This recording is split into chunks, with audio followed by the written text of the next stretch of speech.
Gini saudara, penderitaan boleh sama. Kita bernaung di mana, itu yang membuat kita beda. Karena itu rendahkanlah dirimu di bawah tangan Tuhan, di bawah Sukot.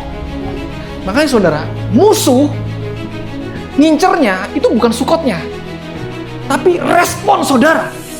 Sadarlah dan berjaga-jagalah. Syamar lawanmu si iblis berjalan keliling seperti singa yang mengaum-aum, mencari orang yang di luar Sukot.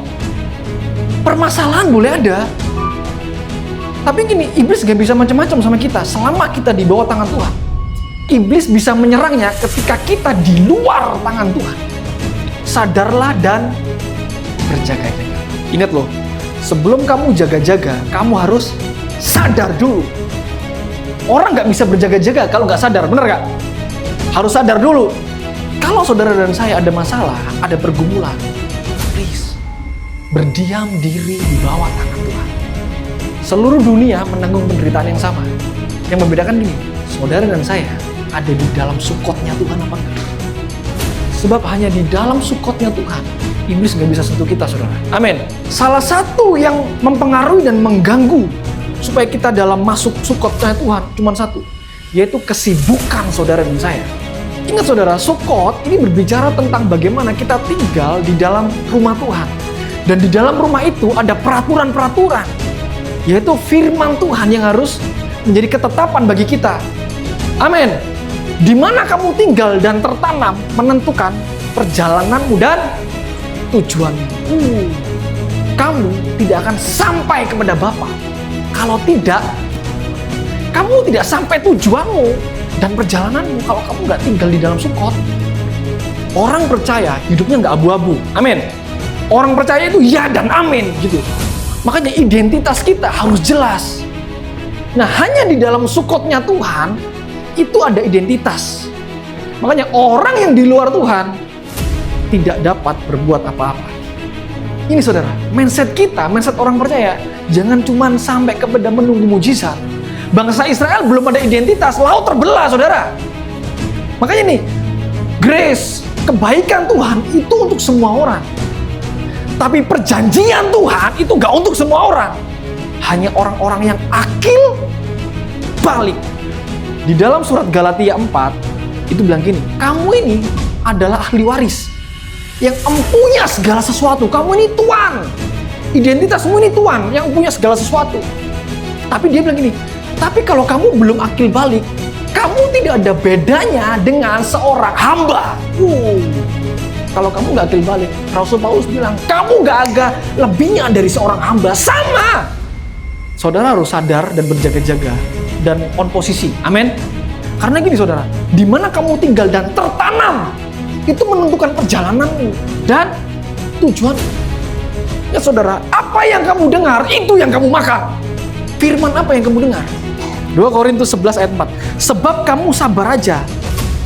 Jika ada seorang datang memberitakan Yesus yang lain daripada yang telah kami beritakan, atau memberikan kepadamu roh yang lain daripada yang telah kamu terima, atau Injil yang lain daripada yang telah kamu terima. Ingat loh saudara, akulah pokok anggur dan kamulah ranting-rantingnya.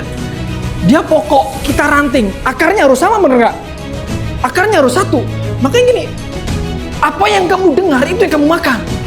Kalau firman bilang, enggak, kamu bisa kok, kamu maju, Tuhan gak tinggalin kamu, itu bener, Tuhan gak tinggalin kamu. Berdoalah di dalam hadirat Tuhan. Kalau nggak gitu, singa yang ngaum-ngaum, yang angkat-tangkap kamu. Kebodohan itu punya momentum. Orang jatuh itu orang saat dia bodoh, bener nggak? Orang jatuh dalam dosa itu saat orang lalai. Orang yang nggak memiliki Sukot, orang yang nggak memiliki hubungan pribadi dengan Tuhan, lihat loh, dia akan sering mengalami waktu kebodohan. Saat kita bodoh, kita pasti bilang ini, Tuhan nggak adil, Tuhan ninggalin saya. Kita nggak mau kan saudara dibuat main-mainan sama iblis, bener nggak? Amin. Iblis itu hanya satu yang dia takuti, yaitu ketika namanya itu masih ada di dalam kita. Karena apa? Di dalam namanya itu ada otoritas. Nah, seringkali Pak, saya tuh jatuh bangun, gagal lagi, bangkit lagi, gagal lagi, bangkit lagi. Saudara, gini saudara, kalau di level tertentu ya saudara, I'm sorry, saya harus ngomong, itu bukan proses, itu kamu sengaja. kamu berkamuflase di dalam gini, Pak, saya masih proses di dalam area ini. Itu bukan proses. Kalau kita dengan sadar melakukan, sudah tahu salah, sudah tahu serong, sudah tahu bengkok, kamu kerjain. Itu bukan proses, itu kamu sedang dikuasai di dalam realita waktu kebodohan. Makanya kamu melakukan itu. Sebab itu janganlah kamu bodoh, tetapi usahakanlah. So gini, kata usahakanlah itu ada effort. Bukan mengalir. Halo, bukan mengalir. Kamu harus mengusahakan redeeming time, menebus waktu. Hubungan itu dibangun, bukan kamu percaya ujuk-ujuk Tuhan ada di dalam kamu. Makanya hanya di dalam bait suci, hanya di dalam bait Tuhan, hanya di dalam Sukot, hanya di dalam hadirat Tuhan kita tahu. Ubah cara pandangmu, ubah cara doamu gini. Kalau kamu ada pergumulan, maunya Tuhan apa? Makanya Rasul Paulus tuh ngerti, saudara. Level keimanannya itu gak stuck hanya di dalam pelayanan, enggak. Tapi dia tahu, usahakanlah supaya kamu mengerti kehendak Tuhan.